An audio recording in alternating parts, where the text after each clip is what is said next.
like this is gonna go on like my top 10 like blooper reel stuff because like every Oh, I time love it.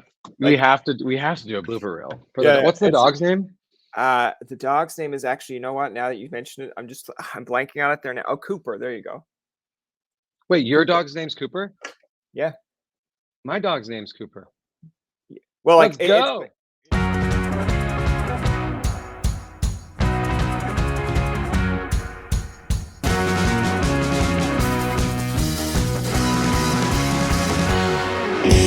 all right, so the first thing I really want to ask you to start off with is because, again, I tell people I know some things about them, but not everything.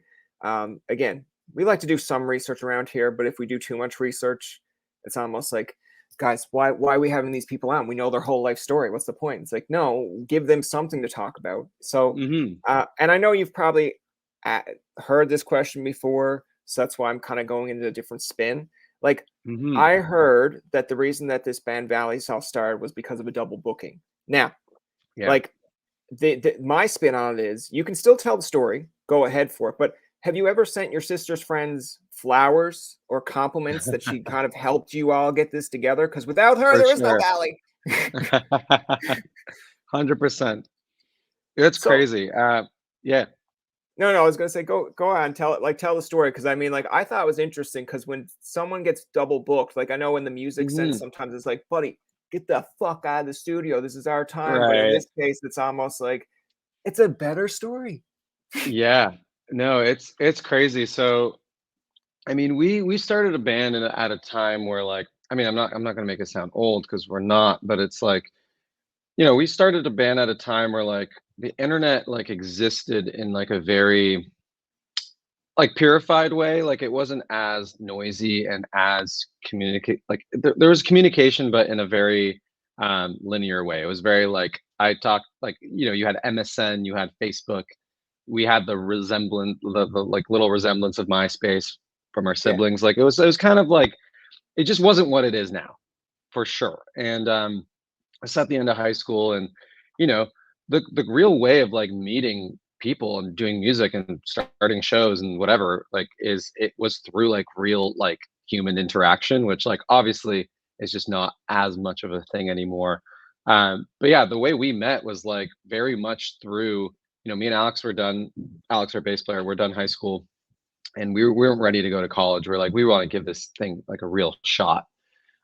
So, we're like, okay, we should like rent out a studio somewhere and like just see what happens. Like we've been playing in bands in high school for years.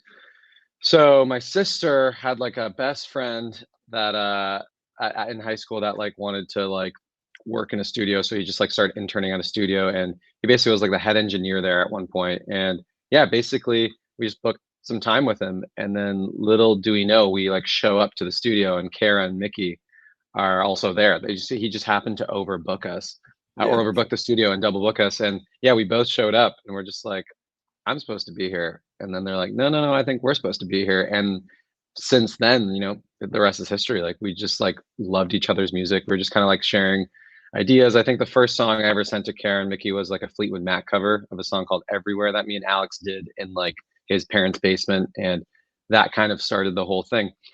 And then the Fleetwood Mac thing is interesting because like that all spans that whole idea. Like a lot of our identity starting out was in Fleetwood Mac. Like they're like one of our favorite bands ever. Um, and more so the later years. We love all the like more crazy, Yeah. kind of more rocky stuff earlier and like psych rock stuff. But the real pop form of that band with Stevie and everyone coming together is a really beautiful thing for us. So we later found out that Fleetwood Mac kind of met the same way. There was kind of two separate things. It was like Lindsey Buckingham and Stevie, and then Fleetwood Mac as it was prior to that formation. And they kind of met together at Sound City. So there was this whole like through line with Fleetwood Mac and us meeting that we just felt really grateful and thankful that we met, because kind of bringing back all to my first point, like it was a time where yeah, the internet existed, but it wasn't like I could go online and like find people to start a band with. Like I was like still playing shows at like YMCA's and anywhere I could book a show with my friends, and like that's how you met people. Yeah. And that's kind of how we met. And we had zero mutual friends on Facebook, nothing. Like me and Alex and Kara and Mickey were like so separate, like no mutual friends, nothing. So the odds of us actually meeting, if it wasn't for like the universe double booking us pretty much, would be really rare. So yeah, that's kind of how it happened. That's the long-winded, No, confusing no, story, but I like that answer, but like the thing I was gonna go off of, like when you said about meeting people, it's like I look at it through different stages of life. Like right now, I know hmm we're like post-pandemic, but it's yeah, almost like no one really prepares you for how you're supposed to interact with people. Like, and now so true. you can't because like you don't know what technology's out there. But I mean, like back in the day when you wanted to add someone on MSN, you still had to go to them and say, hey, What's your MSN? you're interesting enough that I want to like engage or talk with you. What's your email? And they still get to decide to accept you or not accept you, and you don't know about it until they pop up in your Yeah, chat block. But yeah. with Facebook, you see it. Like you literally see a friend's request, and then next hmm minute it's like, uh, I'm just gonna ignore it. And then that person Yeah. knows because it's not even They like, are aware. yeah, because then Yeah. your news stuff comes up, like your stuff comes up in their news feed, and it's like, dude, hmm you get to a point where you get annoyed and you're just like, fucking accept me or delete me. Just Yeah, decide my fate.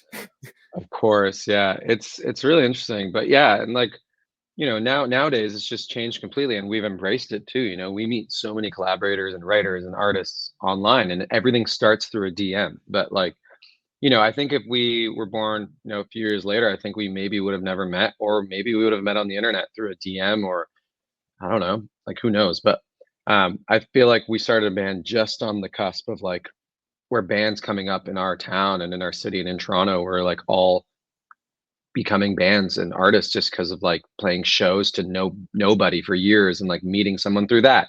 And then, you meet someone's brother and their brother's like, oh yeah, my sister's a drummer. Do you want, like, what I mean? It's just like it all Yeah, happened through just like literal boots on the ground, like going to shows and being dumbass teenagers. Like, and now it's like you kind of do that from your bed. You can go on your phone and just be like, oh, this person sounds cool. I'm gonna message them and see if like they want to start a band. Like it's just so yeah, different. Um, yeah. but I, f- I, f- I feel like that way with podcasting is like it's easier said than done. Where you like send someone a message and you're like, I like your podcast. Like we should like maybe do a podcast together. And they're like, right. yeah, totally. But it's like I feel like podcasters, not to be like mean to other podcasters, but I feel like some of us are kind of like, no, I'm doing this by myself, or I'm doing this with my buddy. You can go to fuck. And it's like, but I'm Right. here, but I want to collaborate. It's like, I don't trust you Mhm. enough to collaborate with you. It's like, we've done well on our own. We don't need you. Yeah. Yeah. Yeah, there can definitely be a lot of that kind of personality projection, in anything. But yeah, podcast. I feel like everyone started a podcast over the pandemic. I mean, that was the big joke. It's Yeah. like, there's so many memes I saw during the later half of the pandemic. Where it's just like, oh, my mom and my aunt started a podcast about like cooking bread or Yeah. or baking or whatever. It's just like, but It is. also all the power to the world, honestly. If people need an outlet, let them podcast. I feel like you know what, like I feel like there's a double-edged side of that because it's like, yeah, go ahead and form a podcast because people think, and it's not me bringing people down, it's just realism hmm here. Is like they think it's easy, and sometimes it can be No, it until definitely isn't. you realize like you're 5 episodes in and you're kind of like, oh, this was fun. So what do we do now? It's like, well, you got to kind of promote it. You got to kind of like if you Yeah, want that, like if you want people to listen. And yeah, I agree. And podcasts are just like you have to. It is a lot of work, like you said. It's like every week you need to, come up with a new like. You need to like script them. Like my favorite podcasts are like not scripted, but they're very well researched. Because every week you gotta come up with a topic, or you gotta, really do your pop culture research. You have to whatever your podcast is. Just like it's a lot of prep. It's not just like a lot of the time, some of my favorite podcasts I've realized like, there's so much prep work and that's why you go back to it because it's a thing you get addicted to. It's a format. It's a yeah, conversation. It's a voice. Also sometimes just a voice. Like my favorite podcasts are just like, I enjoy your voice talking about anything. And that okay. just gives me that like soothes my anxiety. So it's like, yeah, it's a wild world, man. I'm happy that So people how are does so Rob saying that, how does my voice make you sound? Does it make you feel like, oh my god, I really want to run to nice. the hills? Okay, No, good. no, you Good. got a very smooth. I feel like you're meant to be doing this. Your voice Yeah. gives off intent, which I Right. like. Yeah, that's like a lot of prep work. Like my actual voice sounds like, "Hi Rob, what are you doing today?" And then you'd be like, Yeah, "What?" Yeah, this Uh, isn't even real. You're just like AI. This is all just like th- this is all your that's what it's gonna come to. There's gonna, you know what? yeah. If I had that technology where it's like one day I'm like, you know what? I'm not feeling it. Can you put in the AI Tobin to do this interview? And then the next Oh minute my it's like god. the AI It's Tobin. crazy. Like Kara sent us some like deep fake stuff the other day and it was freaking me out. I was like, okay, this is the point where I know it's been around for a while, deep fake, but it's getting so good now where I kind of said, I'm like, okay, this is where it gets scary. Because like literally someone can recreate you Yeah. and start their own Tobin Tonight. That's Tobin Tonight version 2. And it's like the copy like we're gonna get to a point where we have to copyright people Yeah. because someone can recreate me. I gotta trademark my like Yeah. OG Yeah. Rob. It's fucking crazy. Yeah. Um but yeah, that's deepfake is where I'm starting to get scared. I'm like, someone can literally just pretend to literally be Morgan Freeman and just go say whatever they want on the internet. Well, And like people, they've done and there's that. enough, unfortunately, like people in the world that will not be able to tell it's fake, and it's just going to start a whole bunch of problems. Well, But I think they've we'll had see. that on I don't know. Instagram where there's a guy that like looks like Tom or like what is Tom Cruise, and then it's like, Oh wow. and then like his face is very similar to Tom Cruise. Then like you go on it and you're like, okay, is this actually Tom Cruise? And it's not, but you're like, man, like the way whatever way he did with the camera work or whatever. Yeah, it I'm like, just yeah, it's scary, I'm like, man. I'm surprised Tom Cruise isn't like in your DMs being like, I'm coming for your soul. Yeah, I want that's to mention wild. this because I do mention this with acts that we've had on, like in terms of I'm seeing if I can find it here on my phone, but Hmm. like just to kind of say that yes, I do support the act because some people are like, oh, like you have them on all, or you have these people on and you don't even show them that you actually went out and bought the music. Well, case in point, this is my phone and it has you can see the No, amount of songs yeah, that it of has. Like course. That's the library. I see it. Yeah. yeah, yeah, Wow. yeah. So Dude, that's very kind of you. Thank you. and That I goes a actually long way. paid for it, okay? So, like, someone Oh, owes me that money that's back. very No. sweet. Yeah, you're waiting for your Venmo. No, Yeah, that's yeah. very sweet of you. Thank you so much. I wanna ask you, of course, now because we're talking a little bit about the music side where I did show you the library. Some people are, like, Mhm. screenshotting my phone now and being like, "Okay, let's start an Proof. Yeah, yeah. But, like, tell me a little bit about how you came up with certain songs or your own kind of distinct voice, because I think that you guys do have a Mm, distinct, like, niche or really? sound, Cool. but, That's good to know. um, I wanted to kinda give you a compliment in this sense because anytime I see a song that you like this is the social media world, so you gotta put out snippets and then people, like, just to engage, but anytime I see a snippet from Valley, I'm like, Mhm. I will deeply listen to it, and then I kind of restrain myself from being like, "You fuckers, release that fucking shit now. Like, I wanna listen to it now." But, Yeah. like, Throwback Tears, as soon as I was able to download that, downloaded it, went for a walk, loved it Mhm. because it reminded me of I actually went to school at Carleton, and Oh, cool. now I don't know if these are the vibes you want from these songs, but I was like, "Oh, yeah." It's like, I remember one time, like, liking a girl and was very upset about it when, like, things didn't go my way, but now, like, Mhm. years later, looking back, I'm like, "Yeah, there's no reason to be upset about it, like, things just didn't work Yeah. out, it's fine." Of course. Yeah, Yeah. Um, yeah, no, thanks for saying that. That's very sweet of you. And yeah, it always means the world when people like because we have so many people like loving the music and appreciating it, but it's always feels nice when people kind of give you that real life perspective of how it's like entering their yeah, lives because that always means the world to me because we try not to think about those things in writing the songs because we just want to write songs and like just focus on writing a great song and just hoping it'll resonate. But yeah, that means the world. But yeah, I mean, finding our own voice, it's definitely taken a while. Longer than I think other artists and bands that we looked up to. Like we always struggled that early on when we were trying to find our voice because like a lot of artists like I don't know. There's just some artists that like they have it from day one, and I'm not saying they haven't worked for their voice or their whatever it is, but like it's just it happens to like connect a little bit quicker. For instance, like a Billie Eilish or something, from day one, like the vision was there. It's like yeah, she comes out with Ocean Eyes, everyone's like, holy shit. Like, and it's always, you could see it, like everything was there and ready to go. She was meant to be a star.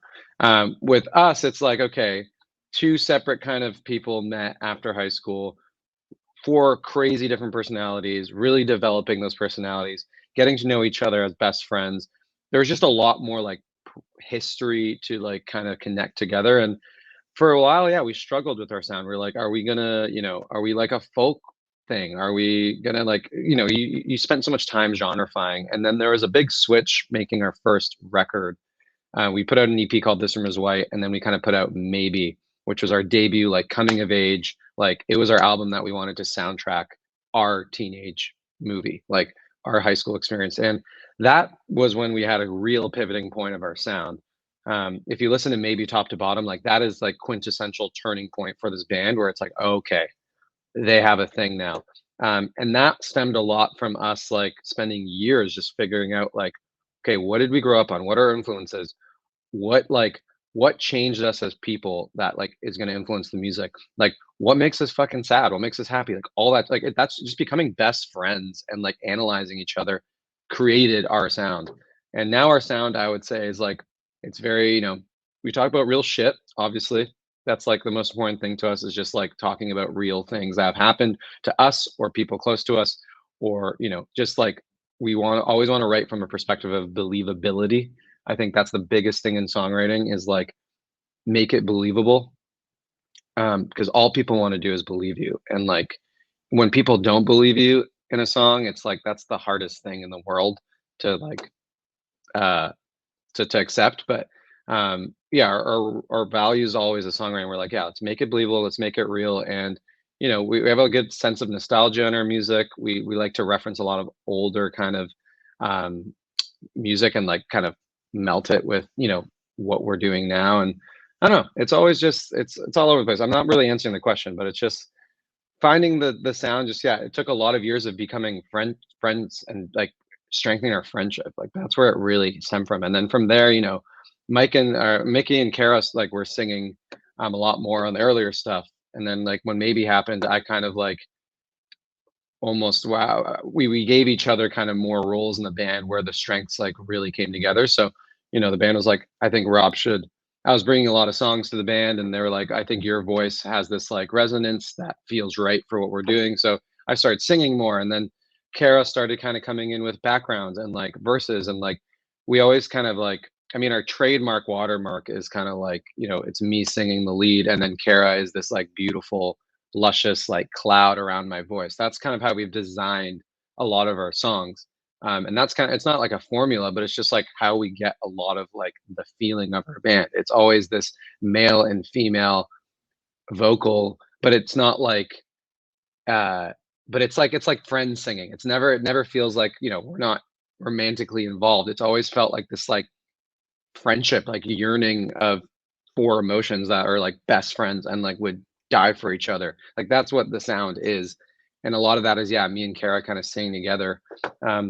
Which, yeah, we worked out really hard on because we were like, we want to make it seem like we're just like four best friends that make music in our parents' basement. And as we've grown more and more, it still kind of feels like that. Like every time we put out a song, I'm like, oh, this sounds like we still made it in Mickey's parents' basement, and it has this DNA as we evolve. So, anyways, long-winded question to say, our sound came from us just like strengthening our friendships, and that's why it took longer than other artists that just come out of the gate and they're like, "This is our sound. This is who I am. I'm gonna take over the world." Like for us, it was a very slow grow of like, okay, what are our values? What's our identity? How are we gonna change and evolve? Okay, let's bring Kara in for vocals. Let's do this. Let's do this. I don't know. It was just always kind of playing around with the idea, and it's always gonna evolve. Like our next the record is such a evolvement of Maybe, and I fly to LA next week to start working on the third album, and I already know the third album is going to be so different than Lost in Translation. It's just we're a constant revolving door of like of identity, because you did mention about working on third album, but like let's give it time here, Rob, to breathe on the current one. Oh yeah, we're workaholics. I don't stop working. I wish I'm different. If someone told me to stop working, I'd be like, gladly. Okay. Like, sure. I just love we love what we do, like as soon as we submitted Lost in Translation, I was like, okay, I got the vision for the next one, let's go. I just get really excited. I feel like that's probably like sometimes with episodes, like I have an idea of what I want to do for an episode, and then like 3 days, like after going for a walk, I'm like, yes, let's go do that. And then by the time I get home, complete opposite of what you are, I'm just like, all right, that was a great idea. It's like, maybe someday, maybe someday. Yeah. And I gotta take a yeah, no, I feel Yeah. you. And, sometimes I have to really stop myself because it's like, the band's always joking with me. They're like, "Dude, like, the second album's not even out yet, like, just take it in. Like, Yeah. you just Take finished, like, a 16-song album, like, yeah. relax." But I'm Yeah. like, but I wanna get started." So I'm literally, going to LA next week with Mickey, and we're writing all week for the next album. So, That's when you if have the anyone's behind the listening, there's band. so much Valley music, it's crazy. Yeah, it's That very behind the band. It's us, it's yeah. the band sitting me down having that's the thing. That describes our band to, like, no end. Like, most fucking rock bands, and I'm not stereotyping any rock bands, I'm not saying, Yeah, yeah. I'm not glorifying this, but, like, we always joke, it's like any other band sitting down their, like, singer being like, "Dude, we gotta talk about the drinking," or, "Dude, we gotta talk about some things," but, like, Yeah. it's the band sitting me down going, "Dude, just take a day off, like, we need to or just take it in, like, Yeah. we just Yeah. finished an album, relax, go live your life, and then we can write some songs in a few weeks." But, yeah, I'm just too obsessed with it, like, I, uh I don't know remember who said this, but, like, we make music because we have to, not because we want to. Like, I like, I can't imagine like, I have no other purpose but to write songs and make music and, do it with my friends, like, and we're very lucky that we get to do that, and we're very privileged, and we realize how privileged of a position that even is Yeah. in 2023 to, like, just wake up and write songs and put them out in the world. It's crazy. Like, we're so I feel like lucky. I know who said that. That was Michael Keaton in Jack Frost. No. I And love then that. that's what he said, like, right before, like, he left his kid for, like, to go on a Mhm. tour, he's like, "We make music because we love it, not because we have to." And Not he's like, 'cause we have "Dad, to. but dad, my hockey tournament." He's like, Shit. we're about to sign a major label deal." And then It's really happening. Oh, yeah, I love yeah, that movie. I haven't yeah. watched Jack Frost in so long. I should have watched that this, Jack holiday Frost is season. like so I grew up with, like, How the Grinch Stole Christmas, Jim Carrey, that's Nice. my favorite one. Oh, But love Jim. over time, I've grown to kind of accept Jack Frost as, like, when you go on, like, a Rotten Tomatoes and they're like, "This movie's shit," and you're like, Right. Not to me, it's not." That's how I See, feel here's about the Jack thing, Frost. like, actually, I wanna make sure because Rotten Tomatoes, I feel like gets stuff wrong often. Like, Oh, I'm always absolutely, yeah. struggling with, like, Rotten Tomatoes because everyone's like, "Did you check Rotten Tomatoes?" I'm like, "Yes," but, like, it's let me down numerous times. Like, I'm pretty sure Forrest let me check. I'm pretty sure Forrest Gump doesn't have a good rating on Rotten. Well, I don't my favorite movie all time is Mr. Deeds, and I'm sure they're giving that, like, shit, and I'm like, "Dude, Yeah, Mr. okay, Deeds they is great." gave they gave it a 71, which I guess is okay for Rotten. Yeah. But, like, yeah, Rotten Tomatoes has often, done me dirty, and yeah, Yeah. Mr. Deeds, another example, but I think that's because Adam Sandler is, like, either a love or hate. That's the thing. There's some actors that it's like, it's either you love it or hate it. The same thing with Jim Carrey. A lot of people are like, "Ah, I can't do the slapstick thing. It's too Yeah. meta in a way." But it's like either you get it or Adam Sandler, Jim Carrey, like, those are kind of the kinda actors where it's like, you either fall in love because they kinda play the same person every movie in the Oh, best way yeah. because they're Yeah. just themselves, like, to the core. So it's kinda yeah, it's either you kinda love it or hate it. It's like Steve Carell too. Steve Yeah, Carell like just, like, has that, like, yeah. he has that style. It's like Brick to me is kind of Michael Scott in a way, in a weird way. I know it's not, but, like, I don't know, there's just some actors that just, like, have that, like, that just, like, really ambitious, like, That's how I exerted feel about personality, that's how I feel about Adam Sandler or Will Ferrell movies. When I was Yeah. younger, I was, like, "What are you doing?" I was Alex in so our band does the best Adam Sandler impression ever. It's like I was so excited when I was younger to go see those movies, but as I get older, like, there's a part of you, like, it's not that they're not your favorite actors or comedians or whatever anymore, but there's a realization that you're like, "You know what? Maybe not." mhm, Like, I remember love Adam Sandler. We'll go yeah. watch Adam Sandler movies, but there is a point where I'm just like, Jack and Jill? No. Like, Yeah, I like, mean, there's come always on. that. I mean, we're comparing like this is a really good point because it's like with artists, with legacy acts and like artists that stand the test of time. Yeah, Everyone has that kind of relationship with any form of like art, really that stands the test of time, and that's actually I think about this a lot. That's a big part of like not sacrifice, but like in a proper like longevity of an artist's career, you're gonna have those moments. And there's some artists that like, and it's all based on perspective, but like, if you look at a band like Coldplay, who's put out so many albums and has filled stadiums for literally almost a decade, it's like you're gonna have that ride too. There's gonna be fans that love one album and then kind of fall off for another one because it's like, oh, it just wasn't my kind of thing. And then another one comes out and they're like, oh my God, they're my favorite band again. Like you just kind of have that journey with a lot of legacy artists because like they're going to make music their whole life. They're going to try new things. They're going to evolve. They're going to experiment because again, they're legacy acts. They're doing this for the rest of their lives. And like there comes a point where they're like, I don't really it's like it comes back to like the most self and pure form of expression where it's like, I'm just gonna kind of do us now. Like we've done everything, we've filled the stadiums. I'm just gonna like do what I want to do. And that is their Jack and Jill, you know, like Yeah. Adam or forever, you know, he might have been like, I've proven myself. I've done so much, like I've made hit after hit after hit movie. So fucking what if I want to do Jack and Jill? I love the script. People might hate it, but I want to do it. And like you're gonna get that with legacy acts, and I think that's a beautiful thing because it allows it allows for like artists and actors and people at that point in the career to go back to their inner kid Yeah. because they go back to this state of like I don't care anymore. I've proven myself. I'm just gonna do whatever the fuck I want. And that's like the most beautiful inner kid to find at like, you know, Yeah. maybe after the peak of your career. Same thing with artists, you know? So you telling me like No. in 20 years we're gonna see Valley on like a legacy tour, and I'm just gonna be like, man, No, I used to love I Valley. only It's this shit. yeah. Yeah, are they only the hits? But yeah, you know that's the beautiful thing. You know, I look at so many artists like Jonas Brothers, another good example. Like when you start I that love, young, yeah, you're gonna go through so many different bumps in the road. You know, there's years where I feels like the world forgot about them, and now they're having the biggest moment in the world. yeah. And it's just like it's gonna happen. You know, when you're an artist for a long time and you have that success, you know, people are gonna kind of check in and out. You know, and that's totally fine. And that I gives feel like us as artists the time to do whatever the fuck we want. yeah. In 20 years, I know I said it'd be like legacy in 20 years time, but knowing you and what you said earlier, no, it was like it would be like a behind the scenes bands versus like they'll have the camera up and they'll be like you'd be Yeah. like, I'm working on our 10th album or something. They'll be like, Yeah. shut the fuck up, Rob. Oh my Like, god, yeah. let We're it here doing breathe. our 12th studio album. Yeah, yeah, 18 songs yeah. plus a deluxe. Yeah, no, I don't know. Well, you know what? Like to kind of tie this all in a funny aspect way, like you know when you grew up like I guess 90s, early 2000s, and you'd see like 3 a.m. you'd wake up, and I know they do this on Instagram now, and I don't know who the audience is for. I guess like a Mhm. younger generation looks at it and be like, man, that's Right. stupid. I'm like, no, we grew up in it. Like you'd wake up No, at of 3 course. a.m. You wake up Yeah. at 3 a.m. and it's like love songs of the 90s on 3 CDs. Yeah. That's Woman what it's in gonna be. Songs, part That's what 1, it's 2, gonna and be with 3. Valley. It's gonna be like you're gonna be like 80 years old, and they're gonna be like the best of Valley, and then you're gonna like cut off the promotion, just be like, "What do you mean the best Dude, of? I'm still working on stuff. if we can Stop." be a band till we're like 80, I'm gonna be the happiest person in the world. Yeah, Because like, yeah, it's just like there's even though like for instance, Pink Floyd.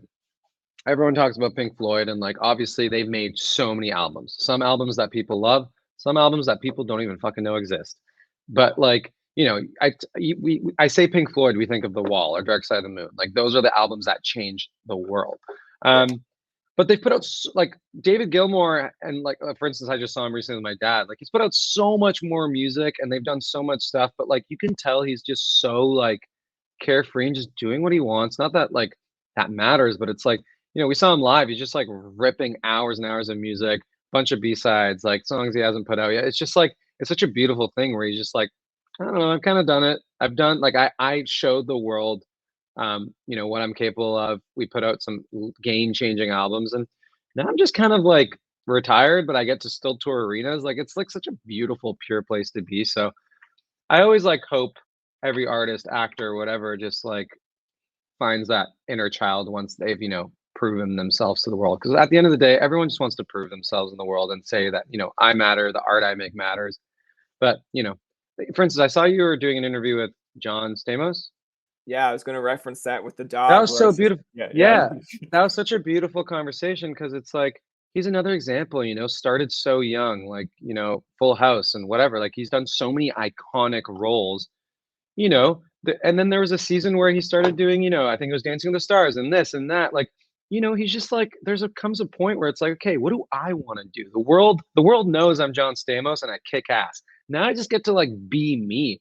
And like, yeah, yeah, that's just like the best place. So that's like the one things I'm so scared of getting old. I literally like I am terrified of getting old. But the one thing that keeps me hopeful about getting old is finding that inner child and not giving a fuck about anything. All right. Uh, So like the fun aspect we like to like wrap it up here with is we mhm. like to have a game of random questions. Love it. Hit me. All Hit right. me, All Tobin. right. Okay. All right. So I'm not gonna hit you one more time like Brittany, but Oh, it's, this guy uh came prepared with his one-liners. I love so it. for the first one, what is the most embarrassing moment that you can think of that happened either like on tour, on stage, or just in general in your life? Oh man, that's a good question. There's probably so many, but Man, what are I you talking about? Is this conversation is the most no no. this conversation is embarrassing. Yeah. On tour, there's so many. Oh my God, I gotta think of one. I mean, one time on stage, my like belt came undone and like my pants were like falling down. That was embarrassing, and I had to quickly turn around and fix that. That was embarrassing. I've definitely announced the wrong city on stage before. I think we were in Birmingham and I said Nashville or something. Like that's happened before, which is really silly. I've fucked up so many lyrics too. Like there's like we played our biggest show in Toronto at the Opera House. We did 2 sold out nights, and I just literally was like I blanked out. I think I was staring at like a couple arguing in the crowd. Like something there was like something happening in the crowd that like got my attention. And I just started staring at them and I was like, oh shit, like they're actually arguing like during the show. Sorry, that's our dog. They're starting to like argue during the show. And I was like, oh fuck, what's going on? And then I literally just like didn't sing the verse. So the band's just looking at me and they're like, you gonna sing the verse? And I'm like, oh, and we literally had to like cut it out of the live video that we're filming. But there's been shit like that. Um, yeah, just dumb. It's mostly dumb shit on stage that I just do for no reason.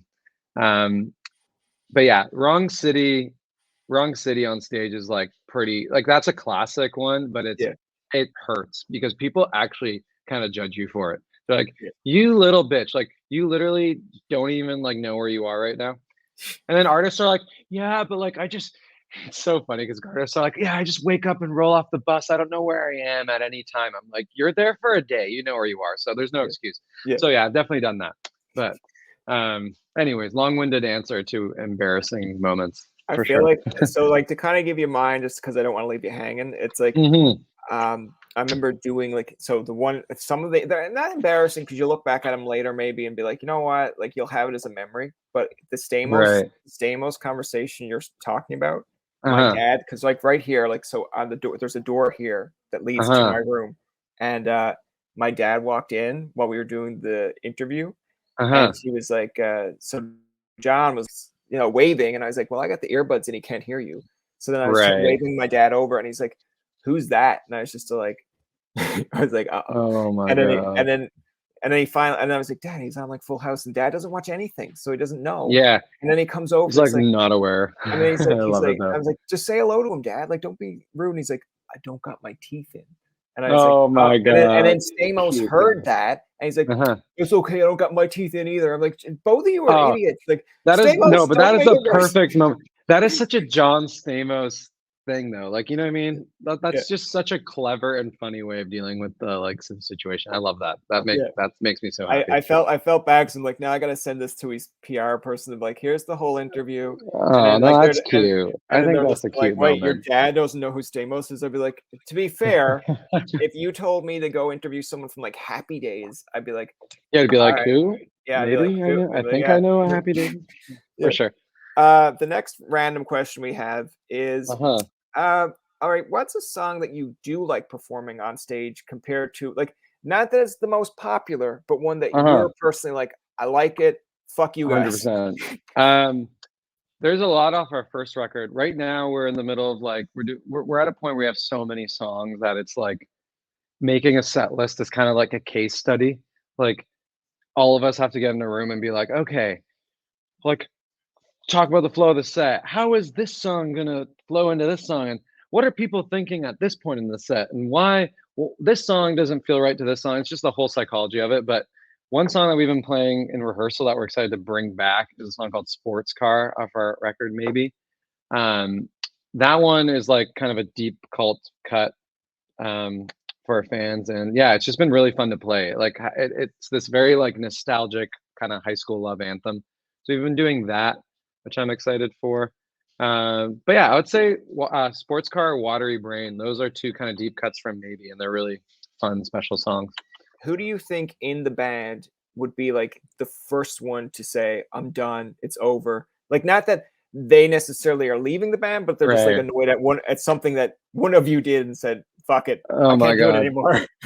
Honestly, I can't see any of us doing that for real. When I feel like that would have happened in the, Yeah, yeah. you know, we've been friends for almost 9 years, so if it were to happen, it would happen already. But honestly, probably me. I could be a bit of a not a diva sometimes, but like I feel like I have the most like emotional, uh, explosive response if I'm like really not having a good day. So it would probably be some version of me Yeah, going, like I'm sick of this shit. I'm yeah. leaving. But not that I ever have, but it would probably be me. I'm I gonna think it's point funny the finger because at myself. yeah, I think it's funny because that's the whole setup here. This whole time we're having the conversation, the two people that kept You. on like running back and forth in the background there, they're Right, right. slowly getting their shit and moving out. They're They're like, like, we're done. I've heard 5 minutes of this interview and I'm done. Yeah, I'm done. yeah, I'm done.